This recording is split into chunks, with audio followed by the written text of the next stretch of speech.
Hi, good afternoon po sa inyong lahat. Welcome po sa aking YouTube channel, Thinking Pinoy Purse.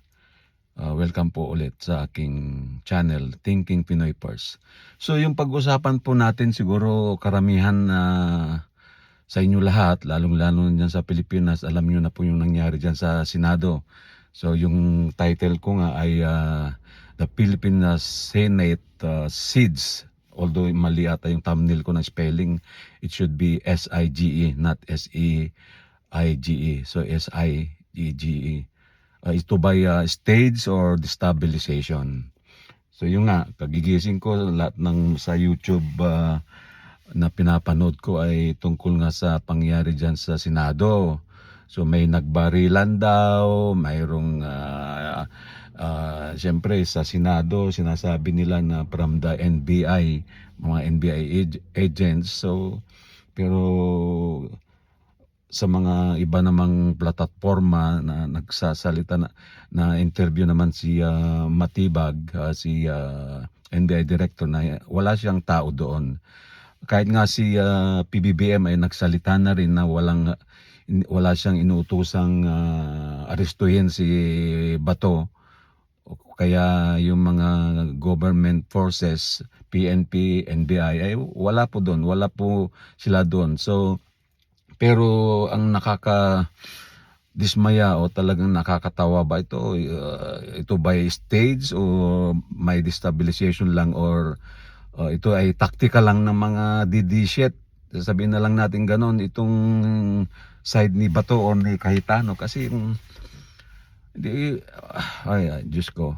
Sa palagay ko, ito ay isang patibong, ito ay isang taktika lamang na kagagawan ng sa side ng ni Bato or ni Cayetano. Kasi nga itong mga DDS na to, yung amo nila inamin noon na tanim ebidensya. Siya yung nung siya judge pa.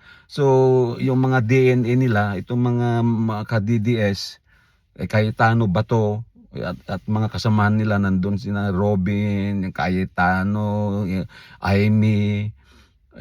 Sa palagay ko ito lang yung kanilang muro-muro, yung mga sarswela or anuman, para magkaroon ng destabilization, para magkaroon sila ng simpatya sa tao na sila or para paghimasukan yung desisyon ng Suprema na si Bato ay hindi na safe. Kaya magkakaroon ng desisyon ng Suprema na kapapanigan na naman tong si Bato. Ano bang klaseng mga tao itong mga senador na to, itong mga Cayetano na to? Anak ng kayo ng mga nanay nyo sinong niloloko nyo? Ano naman ang advantage ng NBI agents kung sila pumunta diyan? Hindi naman nila gagawin yun. Sabi nga ni NBI wala naman sila doon wala. Sabi nga sa mga nagsasabi na yung wala namang nabaril, walang nasaktan, ilang putukan ba yun? Mahigit na 10 ba or siyam na putukan? Wala namang nabaril, walang nasugatan. Hindi naman natin sinasabi na dapat may masugatan, pero yung ganoong putukan daw dapat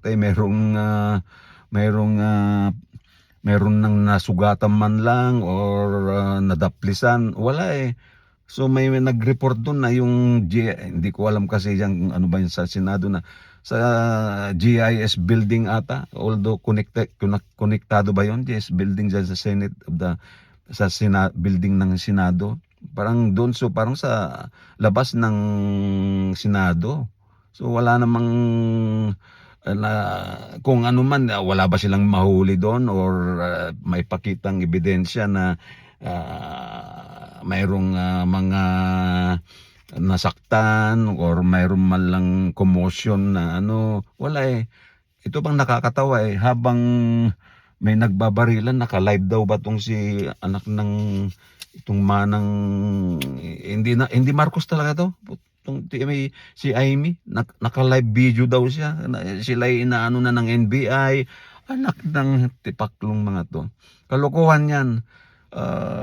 Mas naniniwala ko yung sinabi ni former Senator Trillanes, mga ito ay ginagawa-gawa lang.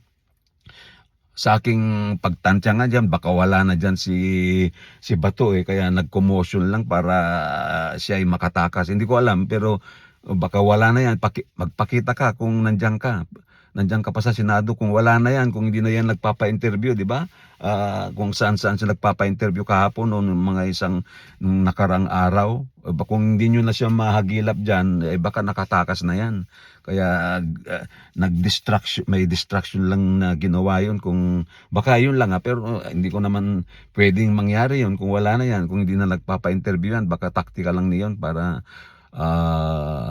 yung presensya ng mga reporter o namang tao ay mawala sa kanya. Baka wala na yan, nakalipad na or nasa ilalim na ng impyerno siguro yan. Hindi naman pupunta yan sa langit Anak ng yung anak ng si Bato talaga sinira niya ang Senado at ito ng mga kakampi niya.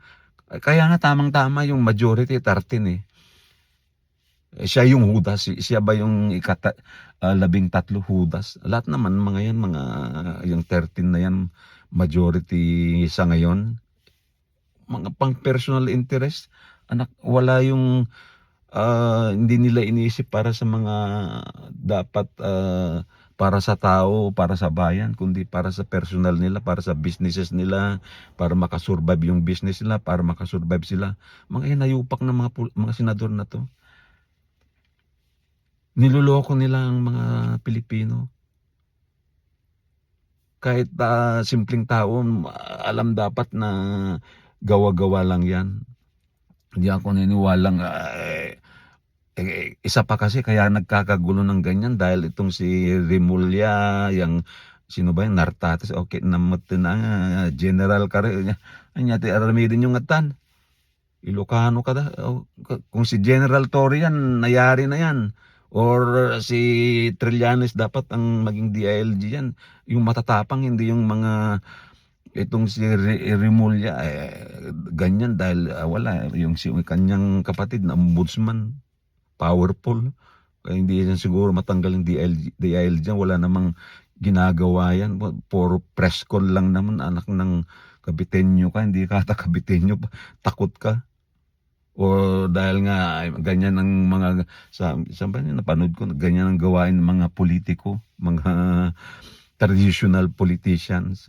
Nagpopolitika ka, hindi ka mananalong kahit senador or gusto mo maging presidente, anak ng hindi mo mahuli si Bantag, hindi mo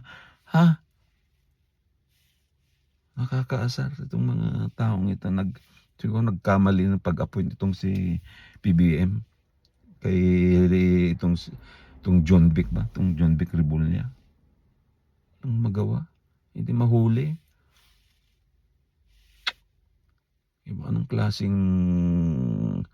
mga leader kayo dyan? Yung hindi nyo pinapatupad yung batas. Kung ano-ano yung mga alibay nyo.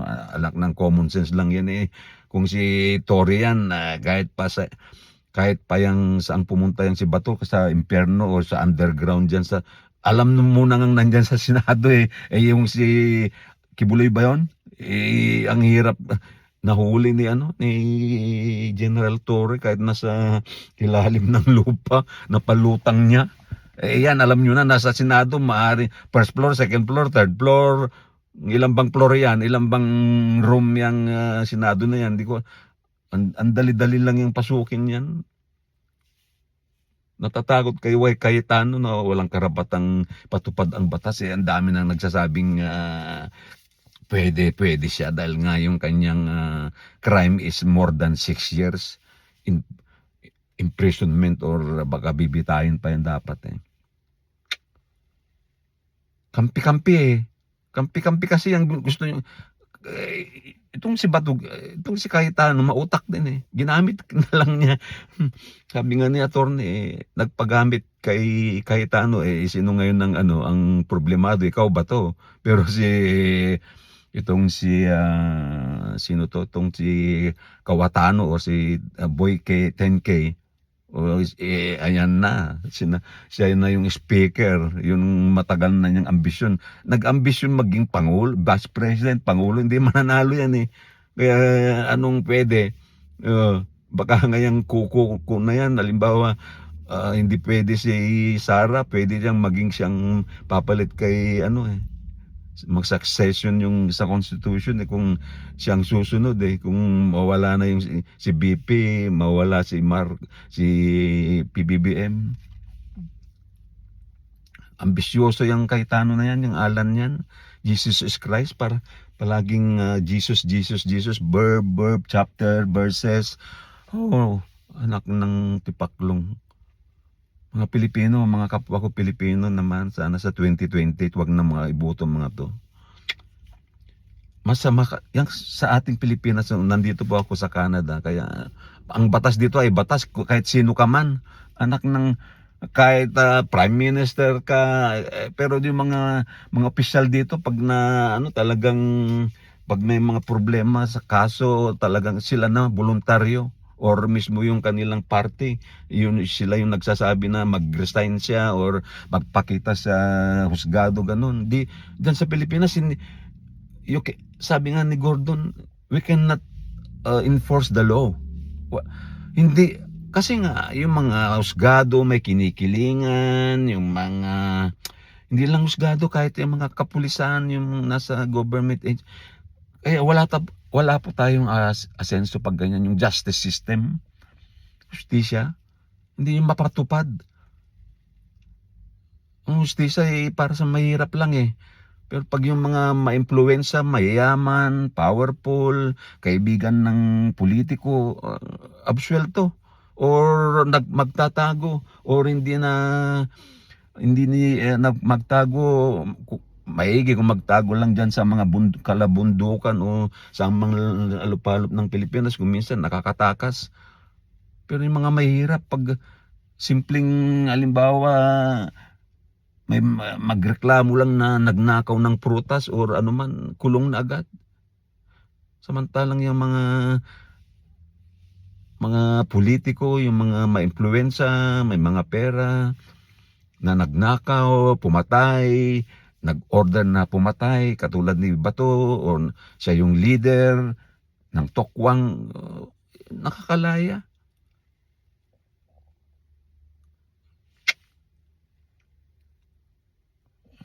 Wala, justisya, they cannot enforce the law. Hindi lang yun, no respect of the law. Yung mga pinababayaan lang. Kasi takot ang mga husgado dyan, anak. Kasi karamihan dyan mga husgado, ang mga nagrekomenda yung mga politiko. Kahit din mga yung paano mag-general ka or mga politiko rin, may mga backup. Wala, patagal pang asenso ang Pilipinas kung ganyan, o you're magiging develop na parang barbaric system pa rin. May pagbabago, pero yung hustisya wala talaga. Yung mga, kasi ang nakakita nyo, nagnakaw na sina Estrada, Villanueva, nagnakaw na doon or nasuhulan na noon, may mga pa rin ulit. Sila pa rin yung mga involved dyan sa mga flood control. Dati nang mayroon silang mga PDAP scam, sila pa rin. Anak ng hindi lang milyon, bilyones, daming ninakaw. Kaya nga yung mga mayaman dyan, lalong yung mayaman talaga, lalo na yung mga politiko, Kaya nga nagpupolitiko sila dahil maraming pera dyan sa gobyerno. Ang mahirap talaga na lalong naghihirap dyan sa Pilipinas. Kasi nga, yan ang ginagawa ng politiko para yung mga mahirap ay masuhulan nila during election or campaign period. Wala na. Yung ganyan. Kapit tuko yung mga politiko sa kanilang mga pwesto. Ganid sa power, ganid sa pera, kapangyarihan.